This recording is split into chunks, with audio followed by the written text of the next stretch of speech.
Do you want to rename a Bard AI chat? We're here to help.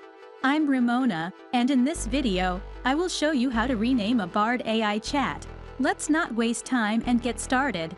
Go to Bard AI and sign in to your Bard AI account. Locate the chat that you want to rename, and then click on the three dots and select Rename. Here, I'm going to delete. What's the difference?